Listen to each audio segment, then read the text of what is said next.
오늘 주시는 하나님의 말씀은 시편 10편입니다.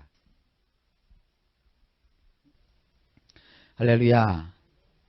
오늘 그 시편 10편 말씀을 보면 전반적으로 굉장히 어둡게 느껴질 겁니다. 이것은 하나님께서 악한 자를 즉각 막 없애셔야 될 것 같은데 없애지를 않으신다고요. 그래서 이 시편 기자가 마음이 많이 지금 어렵고 힘들어요. 우리도 똑같죠. 하나님은 살아계신다면, 하나님이 계시다면 왜 저런 인생을 그냥 두실까? 저렇게 악을 행하고 죄를 행하며 정말로 거짓을 밥 먹듯이 하는 저 사람들을 왜 그냥 하나님이 내버려 두실까? 이런 거 한두 번쯤 생각해 보셨을 거예요. 왜 이 세상이 이렇게 악한데 악이 그냥 그대로 있도록 하시는가? 우리가 생각할 때 뭐 악한 자를 하나님이 막 벌 주시고 또 악한 자를 싹 쓸어버리시면 세상이 참 살기 좋을 텐데 왜 하나님 그렇게 하십니까? 한 걸음 더 나아가서 오히려 악한 자가 선하고 착하고 의로운 자를 구박하고 또 결박하고 억압하고 그래서 선하게 사는 사람이 손해를 보고 피해를 보고 악한 사람들이 잘 되고 이런 걸 보면서 여러분 어떻게 하나님이 그러실 수 있을까? 이런 생각을 품은 적은 없으신지요? 오늘 이 시편 기자가 그 문제에 대한 해결점을 우리에게 주고 있습니다. 먼저 기억할 것은 이 땅에서 잘 되고 이 땅에서 번영하는 것 자체가 세상적인 축복은 될지 모르겠지만 하나님이 우리를 향해서 가지신 영원한 뜻은 아니에요. 그걸 먼저 여러분이 알고 계셔야 되고요. 두 번째로 이 세상에 하나님께서 악한 일들과 악한 사람들을 거하게 하시면서 그들이 때로는 잘 되게 되고 그들이 때로는 승하게 되는 것을 그냥 방치하여 주시는 것은 거기는 하나님의 어떠한 깊은 뜻이 계시는 거예요. 왜 그렇게 하십니까? 정확하게 우리가 알 수는 없어요. 그러나 성경을 쭉 보게 되면 너희가 돼지를 키우는 돼지우리를 한번 생각을 해봐라. 돼지를 그렇게 키우는 이유가 무엇이냐? 나중에 돼지를 잡아먹기 위함이다. 뭐 그런 식으로 성경에 표현되어 있어요. 악한 자가 바로 그와 같다는 것이고 또 이 악한 자의 형통함은 마지막 심판 때에 주님의 진노하심이 얼마나 큰지를 보이시기 위해서 미리 준비해 두시는 것이다. 그런 표현도 나옵니다. 어쨌든 다른 성경에 그런 표현들이 나오는데 오늘 이 시편 10편에서는 이와 같은 문제를 어떻게 다루고 있는가 한번 관심 있게 보시길 바랍니다. 자 보세요. 하나님을 향하여서 탄식을 하죠. 여호와여 어찌하여 멀리 서시며 어찌하여 환난 때에 숨으시나이까. 자 여기 보면 두 가지 아주 특이한 것이 나오죠. 멀리 서시는 하나님. 이 멀리라고 하는 것은 아주 멀리라는 뜻이에요. 아주 멀리 서 계시는 하나님. 또 하나는 우리가 어렵고 곤란함을 겪는 이 어지러운 세상에서 숨어 계시는 하나님. 하나님이 정말 숨어 계시고 하나님이 정말 멀리 서신다 그게 아니라 이 시편 기자가 느끼기에 하나님이 너무도 멀리 계시는 거예요. 시편 기자가 느끼기에 하나님은 지금 꼭꼭 숨어서 안 나타나시는 거예요. 그것처럼 보인다는 것이죠. 근데 실제로는 안 그래요. 하나님은 우리 가까이 계세요. 마태복음에도 보면 우리 주님께서 그러셨죠. 내가 세상 끝날까지 너희와 항상 함께 있으리라. 내가 너를 떠나지도 아니하고 너를 버리지도 아니하리라. 그랬는데 이 시편 기자는 자기가 일상생활 속에 어려운 일을 겪다 보니까 하나님이 멀리 계신 것 같아요. 그리고 하나님은 꼭꼭 숨어서 나타나지 않으시는 것 같아요. 이게 고난당한 사람의 어떠한 마음의 특성이기도 합니다. 자꾸 어려움이 계속되고 힘든 일이 계속되고 잘 될 것 같으면서도 안 되고 말이죠. 쉽게 될 일 같은데도 꼬이고 이럴 때 보면 우리도 그러잖아요. 하나님 왜 이렇게 멀리 계세요? 너무너무 멀리 계시지 마세요.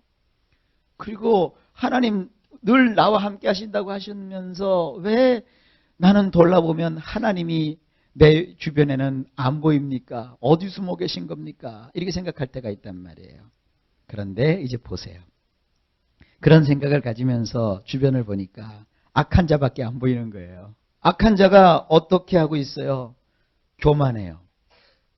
교만해가지고 그 교만한 마음에서 어떤 일이 벌어져요? 가련한 자를 심히 군박해요. 이 군박한다는 것은 말이죠. 핍박한다는 겁니다. 내가 인생을 살면서 나보다 의로운 사람이 나를 혼내키고 나보다 잘난 사람이 나에 대해서 이래라 저래라 그러면 그건 차마 견딜 수 있는데 이거는 내가 봐도 악한 사람이고 내가 봐도 교만한 사람인데 오히려 그 사람이 나를 핍박하고 그리고 그 사람이 더 나보다도 똑똑하고 말이죠. 나는 그냥 마음 편하게 있으려고 했는데 악한 사람이 더 야가 빠져가지고 말이죠. 이렇게 살아가고 지금 이제 그런다는 거예요. 지금 여기가. 그 다음에 3절에 보니까 악인은 그 마음에 소욕을 자랑하며 여기서 소욕이라고 한 것은 말이죠. 굉장히 나쁜 야욕, 욕망 뭐 이런 것을 뜻하는 거예요.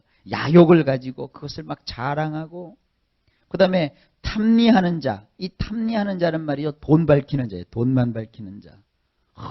얼마나 예수 안 믿는 사람들이 돈을 잘 버는지 몰라요. 그 돈을 밝히면서 여호와를 배반하고 멸시한단 말이에요. 그것이 지금 내 눈앞에서 펼쳐지고 있다는 거예요. 다시 한번 얘기합니다. 하나님이 멀리 계신 것처럼 여겨졌을 때 그 사람 눈앞에는 악한 사람밖에 지금 안 보여요. 그래서 지금 그 악인을 지금 분석하고 있는 거예요. 4절에 보니까 악인은 교만한 얼굴로 말하기를 여호와께서 이를 감찰치 아니하신다 하며 그 모든 사상에 하나님이 없다 해요. 그러니까 악한 사람은 그 생각 속에 하나님이 어디 있어? 그 하나님은 없어. 하나님은 없어. 하나님이 혹시 있다고 해도 하나님은 전혀 우리 인간하고는 상관하지 않는 거야. 그 괜하게 그 신앙생활하고 그러지 말어. 뭐 이런 식으로 얘기한다는 거예요. 신앙을 멸시하면서. 우리가 볼 때는 세상 사람들이 참 불쌍하잖아요. 근데 세상 사람들은 우리 보고 더 불쌍하대요. 기도하는 걸 보고 궁상 맞다고 그러고요. 열심히 하나님께 나가서 헌신하고 하나님께 정말로 자기 자신을 다 온전히 드리는 것을 보고 세상을 몰라도 한참 모른다고 그러고요. 이런 그 일들이 벌어지고 있는 거예요. 자 보세요. 그런데 더 우리 마음에 아픈 것이 5절입니다. 저의 길은 언제든지 견고하고 여기 견고하다는 것은 뭐냐면 말이죠. 아주 번창한다는 거예요. 주의 심판은 높아서 저의 알력이 미치지 못하오며 저는 그 모든 대적을 멸시하며 그랬어요. 자 이게 무슨 얘기냐면 악한 사람이 막 번창해요. 그러니까 뭐 하나님 없이 막 사는 거예요. 야 하나님 없이도 잘 되는데 이런 사람도 봤어요. 교회를 다닐 때는요 하는 일마다 안 됐대요. 근데 하나님을 탁 버리고요 자기가 이렇게 살아가니까 잘 된대요. 그래서 안 믿기를 참 잘했대요. 이런 사람도 봤어요. 믿기를 잘했다는 사람이 귀한 것이지 안 믿기를 잘했다는 사람은 내가 그거 보면서 깜짝 놀랐어요. 그런데 이제부터 나와요. 그들은 당장은 하나님의 심판이 그들 눈앞에 보이지 않기 때문에 그 심판을 보지 못하고 그리고 살아가기 때문에 그렇게 모든 것을 멸시하며 살아가는 것이에요. 6절에 그 마음에 이르기를 나는 요동치 아니하며 대대로 환난을 당치 아니하리라. 돈 많은 부자들이 하는 얘기죠. 누가 나를 이겨? 세상 사람들이 그래요. 지금은 부자가 부자를 낳는 것이고 돈이 돈을 낳는 것이다 이렇게 얘기를 하는데 옛 성인들의 말을 몰라서 그래요. 부자 3대 안 가고요. 거렁뱅이 3대 안 가요. 이것은 지금도 진리입니다. 물론 부모가 돈을 많이 갖고 있어서 자식에게 좋은 학교를 보내고 좋은 좋은 어떤 옷을 입히고 좋은 것을 먹이니까 그 부요함이 세습되는 것 같지요? 천만의 말씀이요. 그렇지 않습니다. 그런 예를 들려고 하면 참 많이 들을 수가 있어요. 7절에 그 입에는 저주와 괴휼과 포악이 충만하며, 다 나쁜 것만 있죠? 저주, 그다음에 괴휼, 괴울이라고 하는 것은요 이렇게 사기치는 거예요. 그다음에 포악이라고 하는 것은요 폭력적이고 말이죠. 굉장히 어떤 그 억세고 막 그런 걸 뜻해요. 그다음에 그 혀 밑에는 잔해와 죄악이 있다 그랬어요. 이 잔해라고 하는 것은 말이죠 굉장히 사악한 거예요. 그다음에 이 죄악이라고 했죠. 이 죄악이라고 하는 것은 아무것도 아닌 쓸데없는 일에 아주 목숨 거는 그와 같은 모습들이에요. 여러분 생각해 보세요. 10,000원짜리 가방하고 100만 원짜리 가방하고 사실 뭔 차이가 있어요? 뭐 어떤 사람이요 몇백만 원을 주고 루비똥을 샀대요. 그 루비똥 그 뭐 핸드백을 샀다고 들고 다니는데, 그거나 뭐 길가에서 가짜 루비똥 사갖고 들고 다니는 거나 별로 구분이 안 가더라고요. 저 같은 사람은. 근데 무슨 뭐 전문가들은 구분이 된대요. 난 그래서 무슨 뭐 기능이나 이런 거 갖고 구분이 되는 줄 알았더니 그 뭐 상표 표시하는 것이 있대네요. 그런 걸 보고 그렇대요. 그러니까 세상 사람들은 그런 것에 막 온갖 것을 다 투자하는 거예요. 온갖 것을 그런 데다가 투자하는데 그것이 바로 이 죄악입니다. 그리고 그들의 살아가는 모습이 뭐냐? 8절에 저희가 향촌 유벽한 곳에 앉으며, 참 어려운 말이 나오죠. 향촌이라고 하는 것은 시골이라고 하는 거고요. 유벽한 곳이라고 하는 것은 은밀한 곳이에요. 그러니까 이 사람들은 시골에 가가지고 시골 은밀한 곳에, 그러니까 이 저 시골이라는 말이라고 하니까 여러분들이 굉장히 깡촌, 농촌 이렇게 생각하는데 그냥 보통 마을을 뜻해요. 마을. 동네에 아주 은밀한 곳에 앉아서 그 은밀한 곳에서 무죄한 자를 죽이며 그는 외로운 자를 엿본다. 약한 사람들, 세상 말로 하면 등치는 거죠. 약한 사람들을 등치는 거예요. 그 다음에 사자가 그 구렬에 엎드림 같이 은밀한 곳에 엎드려서 가련한 자를 잡고 기다리며 자기 그물을 끌어다가 그 가련한 자를 잡는다 그랬어요.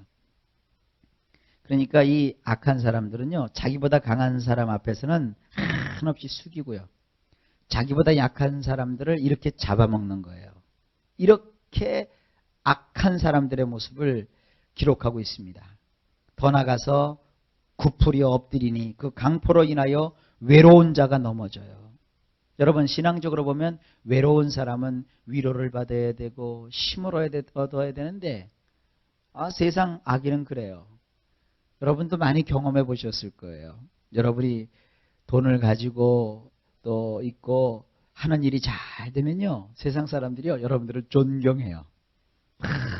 여러분들을 조심하고 여러분들을 위해 주다가도 막상 여러분들이 돈도 잃고 하는 일이 좀 안 되고 신통치 않고 버림을 받고 외로운 것 같으면 대부분 사람들은 어떻게 돼요? 외면해버려요. 왕따를 시킨다고 그러죠. 그러나 교회 안에서는 그렇지 않죠. 외롭고 가련한 사람들을 신앙으로 품어서 이 사람 이렇게 얘기하면 상처받지, 저 사람 저렇게 얘기하면 쓰러지지, 그래갖고 그 사람을 위해서 조심하게 얘기하고 그 사람을 정말로 품어서 우리가 감싸 안잖아요. 이것이 교회잖아요. 그러나 교회 밖은 달라요. 외로우면 아주 넘어뜨려 버려요. 아주 짓이겨 버려요. 그러한 세상에서 살고 있다는 것입니다. 저의 마음에 이르기를 하나님이 잊으셨고 그 얼굴을 가리우셨으니 영원히 보지 아니하시리라 하나이다. 여러분 하나님은 우리를 버리시는 법이 없어요. 근데 악한 사람은 할 수만 있거든.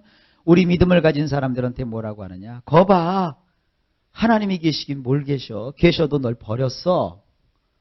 너 그래도 하나님 믿을래? 뭐 이런 식으로 지금 도전한다 이런 뜻이에요. 11절이.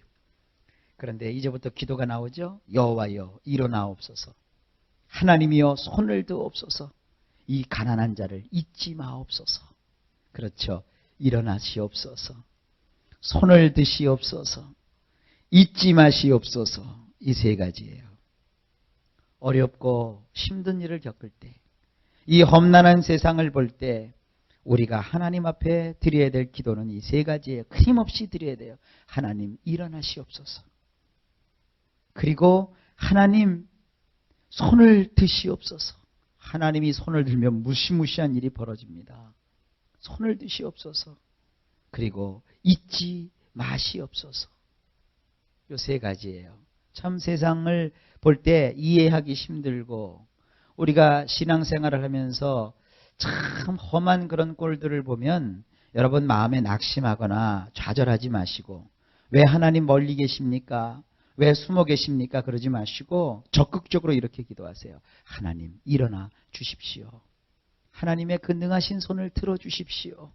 그리고 우리를 잊지 말아 주십시오. 그러면서 기도해요. 어찌하여 악인이 하나님을 멸시하여 그 마음에 이르기를 주는 감찰치 아니하리라 하나이까. 그래서 이 감찰한다는 것은 돌아본다, 찾아온다, 그리고 우리를 생각하신다, 뭐 그런 뜻으로 생각하시면 돼요. 그래서 14절에 그렇잖아요. 주께서는 보셨나이다. 자네와 원한을 감찰하시고 주의 손으로 갚으려 하시오니 외로운 자가 주를 의지하나이다. 주는 벌써부터 고아를 도우시는 자신이다. 할렐루야. 하나님이 이런 분이세요. 여러분 세상을 보고 잠깐이라도 잊지 마세요. 하나님이 살아계시다는 것을. 하나님에 대한 신앙이 조금 떨어지면 자꾸 세상에 악한 것만 보이는 거예요. 자, 점검해 보세요. 나는 자꾸 주변에서 믿어도 소용없어. 내가 이렇게 열심히 믿는다고 뭐가 돼? 이런 생각이 자꾸 들면 여러분이 지금 하나님에 대한 생각을 잘못 갖고 계시는 거예요. 자꾸 하나님이 멀어지고 그러다 보면 그러한 것만 보이는 거예요. 다시 적극적으로 시편의 기자처럼 하나님을 향하여 기도하세요. 일어나시옵소서, 손을 드시옵소서, 잊지 마시옵소서. 내가 주를 의지합니다. 하나님은 나를 도우시는 분이십니다. 이것이 뭐예요? 신앙의 고백이고 신앙의 선언이에요. 우리가 예배를 시작할 때 신앙 고백부터 시작을 하시죠. 어떤 그 신학교 교수는 신앙 고백은 기도가 아니니까 눈 뜨고 하라 그래요. 그래서 그 교수를 제가 생각할 때 하나는 알고 둘은 모르시는 분이구나. 신앙 고백은 고백일 뿐만 아니라 우리의 기도이기도 해요. 여러분 신앙 고백을 보세요. 우리는 어떤 하나님을 믿어요? 전능하사. 전능하신 하나님. 전능이라는 게 뭐예요? 뭐든지 다 하시는 하나님. 전능하사 천지를 만드신 하나님을 내가 믿습니다. 그게 우리의 고백이에요. 천지를 만드신 하나님을 내가 믿습니다. 그리고 그 하나님은 어떻게 하셨어요? 전능하사 천지를 만드신 하나님 아버지를 내가 믿사오며 그 외아들 우리 주 예수 그리스도를 믿사오니. 예수님이 이 땅에 오셔서 죽으시고 부활하시고 승천하신 그 주님, 그리고 성령을 보내셔서 우리를 보호하시는 그 주님, 그리고 장차 이 온 세상의 역사를 마감하시고 이 땅에 다시 오실 그 주님, 그 주님을 내가 믿습니다 하고 들어가는 거예요. 그 신앙의 고백을 가지고 우리가 하루를 살아가는 것이고 그 고백을 가지고 하나님 앞에 나오는 것이에요. 바로 이겁니다. 하나님은 벌써부터 우리를 도우시는 하나님이세요. 자 보세요. 악인의 팔을 꺾으소서. 악한 자의 악을 없기까지 찾으소서. 그렇게 하십니다. 하나님이. 그렇게 하십니다. 여러분 이렇게 하시는 하나님을 반드시 확신하시길 바랍니다. 여호와께서는 영원 무궁토록 왕이시니 열방이 주의 땅에 멸망하였나이다. 지금 당장 볼 때는 하나님이 멀리 계신 것 같고 당장 볼 때는 하나님이 나를 감찰하지 않는 것 같아도 그러나 오늘 시편 기자는 고백합니다. 하나님은 왕이세요. 그리고 열방이 모든 세상이 주의 땅에서 멸망하였나이다. 하나님은요. 하나님이 손을 들어서 움직이기 시작하면 돈 있다고 깝죽깝죽대고 배웠다고 자랑하고 가졌다고 허세 부리는 그런 사람들 하나님은요. 아주 그냥 간단하게 물리치시는 거예요. 그러니까 우린 그걸 알아야 돼요. 돈은 절대로 우리의 힘이 될 수 없습니다. 돈이 있으면 좀 편안하지요. 지식 그거 아무것도 아니에요. 많이 배웠다고 그거 소용없어요. 하나님이요. 이 뇌에 있는 실핏줄 하나만 건드리시면 끝나요. 일평생 공부를 하고 일평생 뭐 배우고 했어도 이 아주 작은 실핏줄 하나만 하나님이 딱 막아버리시면 인생 끝나요. 돈이요? 아이고, 이 세상에 자기 돈 많다고요? 그거 아무것도 아니에요. 국가와 정부를 통해 가지고 돈 가진 사람들, 재산 많은 사람들, 대개 우리나라 사람들 재산이 뭐예요? 다 부동산 재산이거든요. 법 하나만 바꿔버리면 다 끝나버려요. 이번 정권 들어가지고 사람들이 굉장히 힘들어하잖아요. 돈 가진 사람, 땅 가진 사람, 집 가진 사람이. 왜요? 정책을 막 부동산 정책을 콱 막아버리니까 얼마나 사람들이 힘든지 몰라요. 뭐 강남에 아파트를 샀는데 2억에 샀는데 지금 20억이 됐다고 그 자랑할 거 아무것도 없어요. 다 거품이에요, 거품. 어제 또 발표가 났더라고요. 아파트 분양가를 지금의 분양가보다 70%를 낮출 거래요. 그러니까 어떤 사람이 나와서 어떻게 법을 만드느냐에 따라서 확 달라지는 것이 세상이에요. 그러니까 지금 좀 가졌다고 막 가진 거 위세하고 지금 좀 내가 조금 잘 나간다고 막 이렇게 남을 멸시하는 건 그거는 굉장히 위험한 거예요. 우리는 절대로 악한 사람이 아니기 때문에 저주하지 않잖아요. 너 언제까지 잘 되는가 보자 그러지 않잖아요. 이 말씀을 통해서 그들의 인생의 운명을 알잖아요. 하나님께로 돌아오지 아니하면, 하나님을 붙들지 아니하면 인생은 멸망당할 수밖에 없는 것이에요. 여러분, 없다고 아파하지 마세요. 못 가졌다고 슬퍼하지 마세요. 기회를 놓쳤다고 끝났다고 말하지 마세요. 하나님을 잡았잖아요. 하나님을 만났잖아요. 가장 위대하시고 가장 놀라우신 주님 앞에 나오게 되었잖아요. 그걸 감사하세요. 자, 그게 이 말이에요. 17절, 여호와여 주는 겸손한 자의 소원을 들으셨으니. 그래서 나오는 이 겸손한 자가 뭔지 아세요? 낮아진 사람. 이런 세상 속에서 낮아진 사람의 소원을 하나님이 들으셨어요. 들으실 것이다가 아니라 들으셨어요. 저의 마음을 예비하시며 귀를 기울여 들으셨어요. 그 마음을 예비하셨다라고 하는 것은 뭐냐면 그런 마음을 하나님께서 미리미리 준비해 주신 거예요. 그런 마음을 하나님이 들게 해 주신 거예요. 그래서 나를 인생 속에서 낮추시고 인생 채찍으로 나를 혼내키시는 것 같았지만 그러나 아니에요. 나를 겸손하게 하신 것이에요. 왜? 나의 손을 들어주시려고. 그리고 귀를 기울여 주님이 우리의 호소 소리를 들으시는 거예요. 고아와 압박당하는 자를 위하여 심판하시고 세상에 속한 자로 다시는 위협지 못하게 하신다는 거예요. 세상에 속한 사람들이 악을 가지고 막 세상에서 강성해지는 것 같고 자기 세상을 만난 것 같더만 그러나 그렇지 않습니다. 우리는 신앙을 가지고 이 세상을 보면서 하나님에 대한 신앙을 가지는 거예요. 자, 이것이 탄식시의 특징입니다. 이것을 우리의 인생 속에 그대로 적용해야 되겠죠? 여러분들 세상 바라볼 때 하나님 없는 세상을 부러워하지 마세요. 세상에 속해서 사는 사람들을 겁내지 마세요. 우리는 오늘도 하나님을 붙들고 위로부터 오시는 그 도우심을 바라보면서 기도하고 간구하는 거예요. 악한 자를 위해서 또 악한 세상에서 우리가 오늘 기도해야 될 거 하나님 알려주셨죠? 하나님 일어나옵소서. 하나님 손을 두옵소서. 하나님 잊지 마옵소서.